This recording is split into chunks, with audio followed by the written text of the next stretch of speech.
G'day. Just a little bit of a prelude to this video. I just want to remind people that when I do these whiteboard videos on complicated subjects such as reactance of antennas and so forth, I often have to take liberties with the true perfect science principles involved, you know, the accurate, dead accurate science, to make it easier to understand. So I draw analogies. Sometimes I represent things in slightly different ways. So all the purists out there who are going to say, oh, this is terrible, that's all wrong. No, I'm sorry.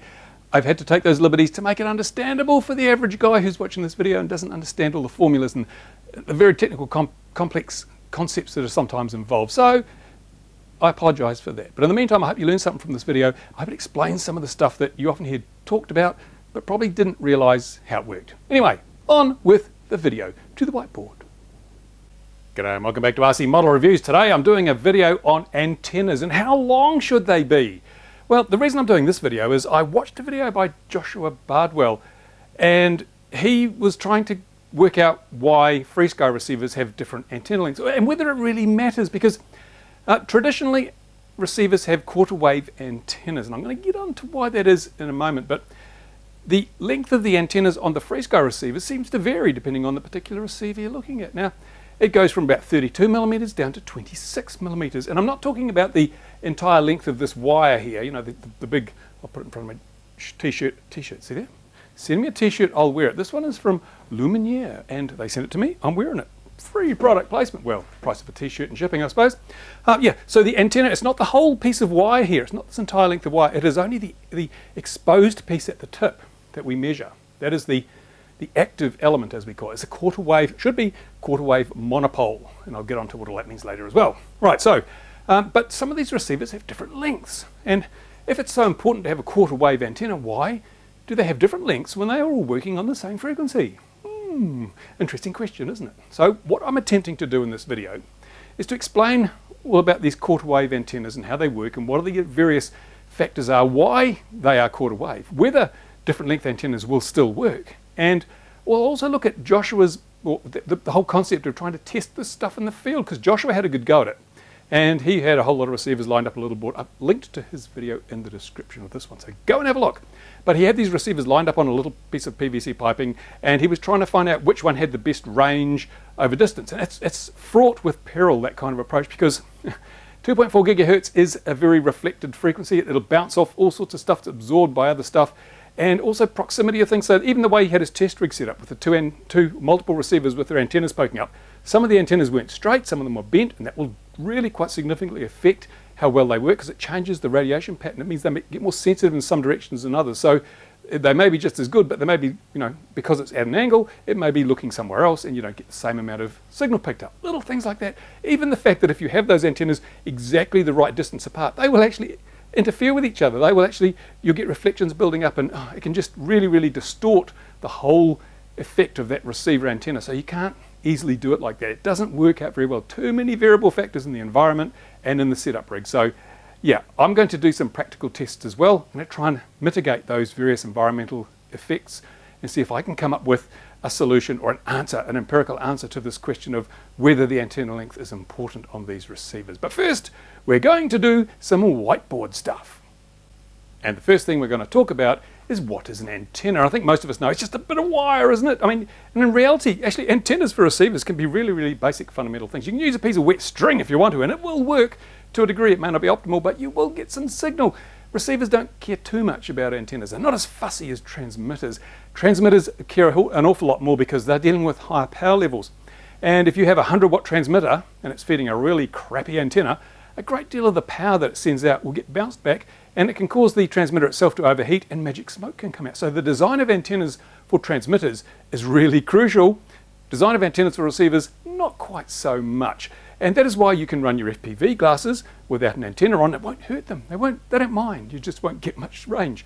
But if you try and run your video transmitter without an antenna, chances are that within a few minutes or a few seconds even, it'll fail. Smoke will come out. It'll overheat. So that's why antennas are more important. Well, that's an example of what happens when you use don't have the right antenna on a receiver versus a transmitter. Now, you might think, oh, hey, but we're talking about receivers, so who gives a damn about the effect for transmission? Wrong, because a lot of the receivers these days have transmitters in them. We've got telemetry, so these little antennas are not only receiving signal, but they're also sending signal back. They're transmitting, so we have to consider them in the light of being both a receiver antenna and a transmitter antenna. And that's important. I'll explain a little bit more about that later, but we can't just say, oh, they're receiver antennas. No, there's a telemetry transmitter in some of these receivers. So if that antenna is not very good, you're going to end up with problems.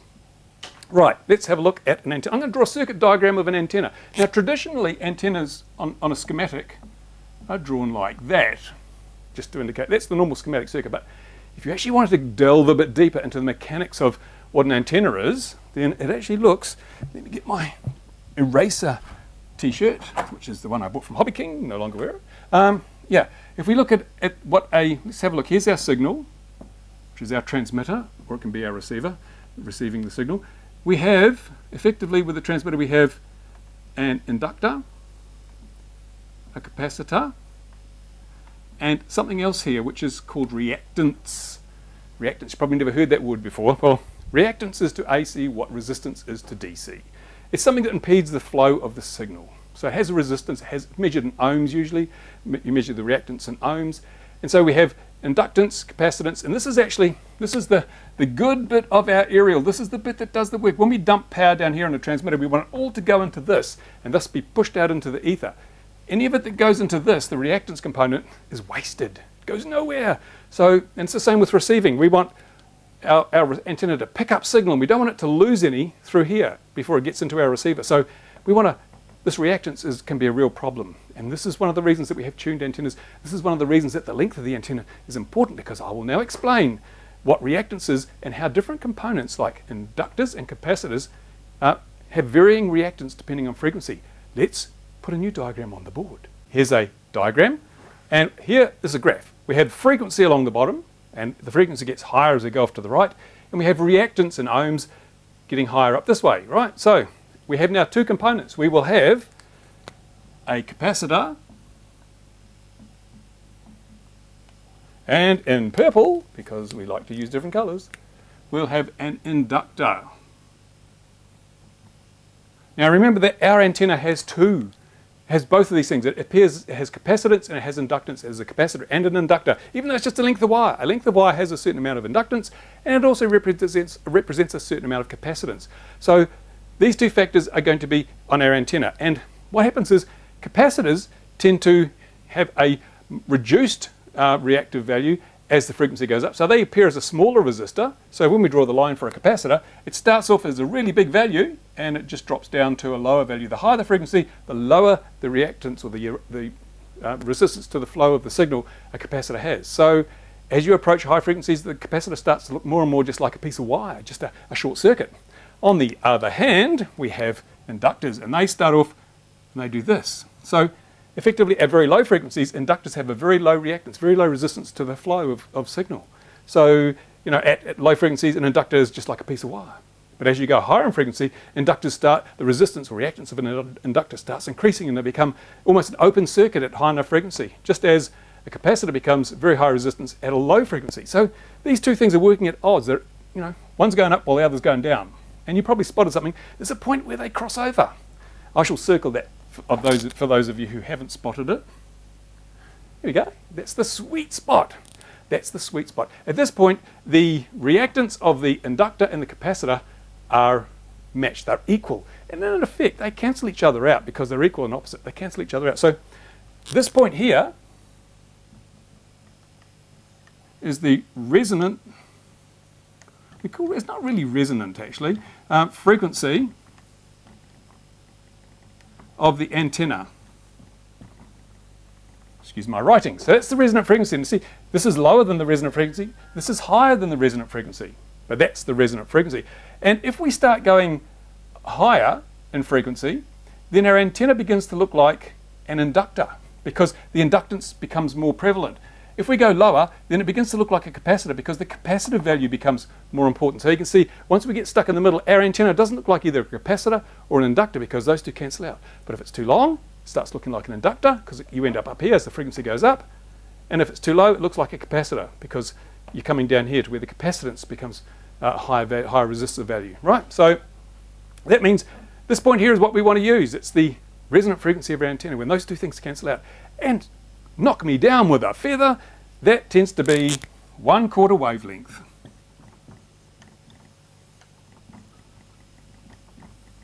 How wonderful is that? That's just by the magic of physics. Happens to be a quarter wavelength is where these two things cancel out on a quarter wave antenna. So obviously the length is going to be important. Now let's say we have our antenna, as I mentioned before, if we cut our antenna so that it's too short, then it will be operating here.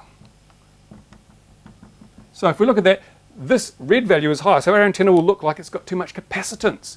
It has too much capacitance. So where we had that circuit diagram before and we had the reactance drawn as a resistor, more of the signal will be going into that reactance and not into the actual antenna itself. So we're going to have a very poor transmission. And on the receiver side of things, we're going to lose signal to that reactive capacitance in the system. And likewise, if we have an antenna that's too long and we end up over here, then we're going to lose signal to the reactance of the inductor. So it's going to be, again, we're going to, if you looked at how well the antenna performed, if I did another graph here, you'd find that the antenna performed, this is green as performance and this is best up here, then our antenna would perform like this. It's going to be best at this quarter wave because these things are all cancelling out. As we go up further away from the center frequency, we're losing signal because these resistor values become, the reactance of the inductor becomes too high here, the reactance of the capacitor becomes too high there. So we have lost signal and our antenna is not going to do the best job. Oh, that's terrible. So what do? How can we deal with this? And why is it then that some of the FrSky receivers are shorter? 26 mils, that's way down here. 26 mils would be down here, where we'd have too much, our antenna would look like a capacitor. And so we'd be losing signal. So how can it even work? Well, I'll tell you how. Excuse me while I do some erasing. Right, here's our diagram again. There's our inductor looking more and more like a resistor as the frequency goes up, and here's our capacitor looking less and less like a resistor as the frequency goes down. There's the sweet point at quarter of a wavelength. Here's a receiver. Here's an antenna, quarter wavelength, sitting at the sweet point where the value of the capacitive reactance and the inductive reactance are the same, so they cancel out, and we have a nice sweet spot. We lose no or very little energy to the reactance components because they cancel out. That's perfect. Now, what happens if we do this? I've just shortened that antenna.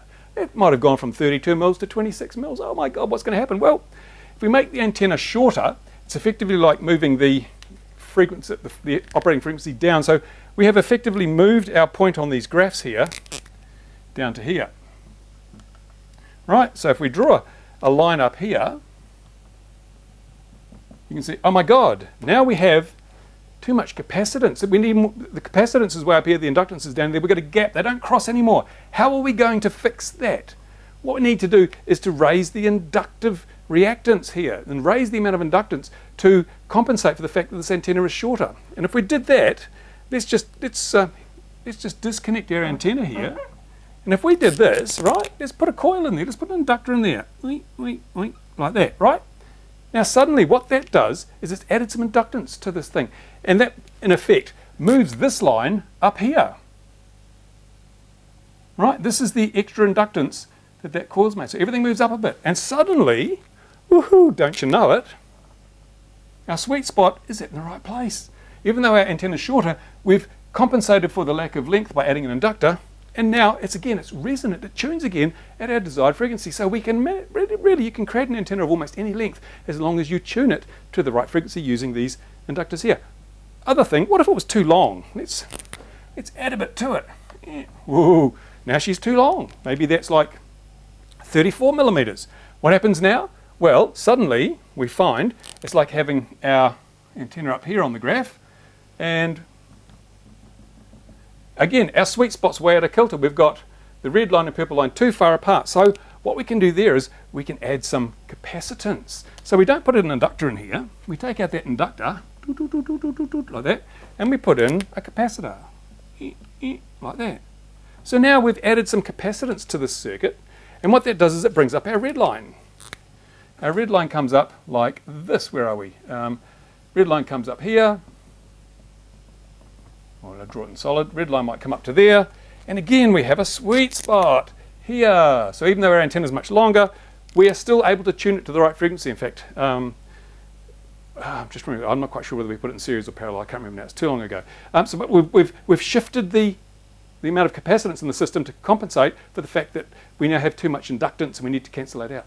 Oh, it's pretty simple stuff, isn't it? Isn't that amazing? So that's how we can use different length antennas. So in theory, it doesn't matter a hoot how long the wires on the ends of our 2.4 gig antennas are, so long as inside the receiver there's circuitry to compensate by adding extra capacitance or inductance to compensate for the fact that this is no longer a quarter wave. Now, do FrSky do that? I don't know, and it's really hard to tell just by looking. So it still hasn't answered that question, has it? But it does show you that this quarter wave thing, why you need quarter wave, or why quarter wave's optimal, but how you can get away with having less than or greater than quarter wave antenna and still get a pretty good result. Okay, now I said that sorting out what's inside these receivers can be quite hard. It can be difficult to reverse engineer them because everything's so small and there's multi-layer boards and things, but we're going to have a go. And these are the two receivers that most people are comparing, and this is the X4R SB, and this is the XSR. Now these are both full range receivers, but let's compare the antenna lengths here. Let me compare oranges with oranges. Here we go. One of those got a little kink in it, I don't know why, straight out of the factory, but the top one is the XSR and the bottom one is the X4R. Okay, so here we go. And as you can see, if I can get them lined up properly, too many antennas in the shot. As you can see, the top one is quite a bit, or the bottom one is quite a bit longer. The X4R antenna is quite a bit longer, and if I measure them, we find that this is 33.1 millimeters. 33.1 millimeters. This is longer than a quarter wave, the bottom one, but the top one's 26 millimeters. It's shorter than the quarter wave. So what exactly is going on here? Well, we know that you can, from the whiteboard, we know that you can use different lengths antennas as long as you balance out the effect of the extra length or the reduction in length using a capacitor or an inductor. So let's have a look on the circuit boards of these receivers and see whether there's any balancing out has been done, whether they've tried to eliminate the reactive capacitance of an antenna that's a little bit too long and one that's a lot short. So let's take the covers off and see. Right, here's the X4R. It's a little bit harder to see because it's got this gloopy hot snot over the micro FL connector, UFL connector. But basically, if I can, I'll just pull up, I'll just go in a bit to try and get a bit of focus here. Come on, focus, there you go. Yeah, what happens is now on this integrated circuit down here, this is the front end, we have the first antenna, ground, and the second antenna. Those are the traces coming out here. So this one antenna goes right out here, and it goes onto the UFL.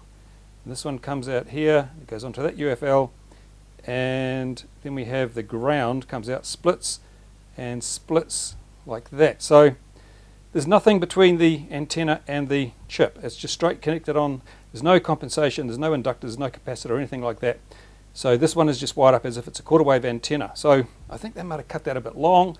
Maybe that was production standards, not quite up to scratch. So there's no compensation for a slightly long antenna. So I'm going to try it later, see whether if retuning that antenna to the correct length makes a difference on this X4R receiver. Right, that's the X4R with its long, just over quarter wave length antennas. Let's take a look at the XSR. And here is that XSR, and down here we have the same chip that we had before, and we have one antenna there, we have an earth in the middle, and the second antenna up there. You see this antenna weans away, so the antenna comes in onto there, but hey, this is an inductor. This thing here across the output is an inductor. You can tell because of the color, and I've measured it, it's a DC path through there, so it's not a capacitor, it's an inductor. And down here, the other antenna, it comes out, goes onto that end and off to there, and this other one comes near. So I thought, when I first saw this, I thought, whoa, this is the one with the short antennas. They've used loading inductors to compensate for the capacitive reactance of a short antenna. Woohoo, we have found out what's going on. But on closer inspection, all is not as it seems, because these inductors are actually across the antenna. They're not in series with it. Now, to cancel out the capacitive reactance of an antenna that's too short, you put an inductor in series with the antenna, but this is in parallel with it, so it still doesn't explain what's going on. But it is interesting to note that there is an inductor on the front end of the XSR with its short antennas. Now, one thing about antenna theory is that it's black magic, it's voodoo stuff. I'm wondering whether perhaps FrSky haven't done some modeling, haven't done some empirical tests, and discovered that, gosh, these inductors and the shorter antenna length work just as well as the quarter wave antenna. We don't know. But yeah, one of the reasons that they might have put these inductors across the front end here is simply to prevent damage due to static electricity. Now, these little chips are rated at 1,000 volts on the antenna inputs. That means they have some circuitry inside there which will automatically handle voltages of up to 1,000 volts appearing on these inputs. And you might think, wow, that's heaps. You know, where are you going to get 1,000 volts from? Well, the reality is that out in the environment, you get very high static charges appearing everywhere, and it's quite possible for tens of thousands of volts to be on your hand when you touch the antenna of your radio receiver. Those tens of thousands of volts can just zap through there and destroy that chip. So it's not uncommon to put a choke, an inductor, basically a DC path between an antenna and the ground, so that any high voltage that comes through here just gets bypassed straight to ground, while the signal can carry on through to the receiver chip, because an inductor at very high frequencies looks like a very, very large resistor, almost like it's not there. So it provides a path to direct current, but it blocks alternating current, the RF signal. So I suspect this isn't so much a loading coil as just a way of protecting the receiver front end from high voltage static discharge. It wasn't on the other receiver though, so I don't know why they've put it on this one. Very, very strange. Might have to do some more research on this. So there we go, still no clear answers, I'm afraid. I'm going to have to start doing those empirical, those outdoor, those practical field tests that I alluded to earlier in the video, trying to reproduce what Joshua did, but perhaps in a little more controlled environment, and using some different techniques to try and reduce the effect of reflections and interactions between the various receiver antennas that would be all up at once. So we'll try that out. I fortunately have a very long runway at my disposal, so whereas Joshua had to sort of walk around behind buildings and just really invite all sorts of reflection issues, I can just travel in a straight line. Hopefully that will make a difference and we'll get some real results. I will be testing these antennas with longer and shorter active elements and see how we get on. Now, one thing that I did notice also with this XSR with its shorter antennas is that the length of cable, the length of the black bit, the length of actual coax, the feed coax to this is actually 3/4 wavelengths. It's 3/4 wavelengths, which is interesting that it's a multiple of a quarter wavelength, because if you are going to be changing the or putting compensatory circuit in the receiver, you want to use a multiple of a quarter wavelength in the feed to your active element, otherwise you get all sorts of other properties. So maybe they are trying to do some loading down there, because the other antenna of course doesn't have a multiple of a quarter wavelength. It's just, you know, pretty random. So it all points to the fact that they've tried to load this up and compensate for the shorter antennas, but it just doesn't follow the theory at the moment. So I don't know what's going on there. Right, so this is the end of part one. Thank you for watching. And again, I have to say, all the purists out there are going, oh no, you've explained that all wrong and your theory's all wrong and that's not the way it actually works. Then I beg your indulgence, because I just wanted to make a video that hopefully anybody could understand. And I've had to take liberties with some of the science and the physics to achieve that, but ultimately the result is the same. I like to think that people now understand about antenna lengths and about how we can adjust for different lengths of antenna. It doesn't have to be a quarter of a wavelength. It can be shorter, can be longer. And so hopefully you've learned something out of that. Now, I will try and figure out a practical way to test these things and come up with some more information, more data. And so stay tuned. That follow-up video will be coming up very shortly. In the meantime, thanks for watching. If you liked the video, give it a thumbs up, and give a big thanks to my Patreon supporters whose kind support through donations make this channel possible, because this video has now taken 5 days. I've spent 5 days making this video, and it will probably return about $10 to $15 from YouTube advertising. So it's only because of the kind contributions of Patreon supporters that I'm able to keep doing this, now that YouTube has completely screwed the whole idea of generating money from advertising. And there you go. So thanks for watching. See you again soon.